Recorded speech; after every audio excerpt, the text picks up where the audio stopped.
Wow, man. Talk about upsets. What up, YouTube? Big T.O. Heavy Bad Boxing TV. Man, get your big goofy ass in here and hit the bag. Uh, Talk about upsets, man. Matias, Liam Paro.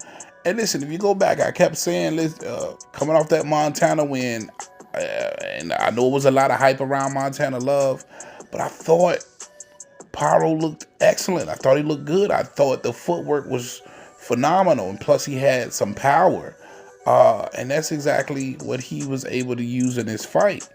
Paro gets the unanimous decision versus Subriel Matias to take the IBF championship and get this in Puerto Rico for Matias's big homecoming in his backyard. Liam Paro from down under, the Australian, now 25-0, boxed beautifully tonight, and I was just glad that they was able to get the card right now. I was just like the rest of you guys. I picked Matias to win. I felt like eventually he would come on in this fight.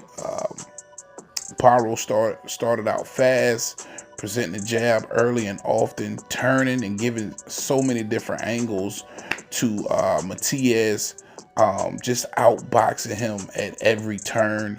And then Matias tried to come on several times in this fight, but it was negated by the footwork and the strategy to, once Matias got inside to kind of hold and also shoot his right hand to the body. So he was able to negate a lot of the inside work that Matias likes to do in this fight, all the while with a tremendous punch output himself, splitting the guard of Matias several times. The jab worked lovely for him tonight, and like I mentioned several times, the footwork, a lot of pivoting, a lot of turning, from a lot of level changes from Liam Paro. The feints were working well for Liam Paro as well. But most importantly, being able, for the most part, the better part of 12 rounds of this fight, keeping his jab in Matias's face, giving him something to think about, and then when he really wanted to let his brick in go, he did.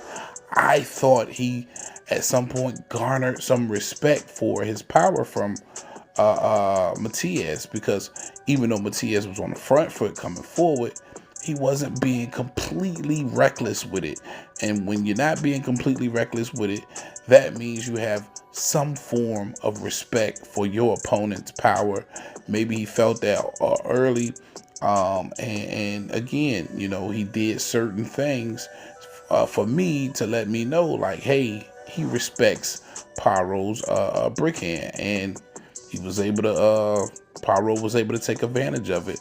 Again, the busier fighter, landing the jab, using the jab. The jab won in this fight, in my opinion. Given the different angles, it was a masterful performance from Liam Paro in this fight to pull off a huge upset versus the killer, the boogeyman, Subriel Matias, in his backyard. We gotta give him his props for it, man. He deserved that victory. That's all I got for y'all on this one, man. Big T.O. Heavy Bag. I'm out of here. Peace.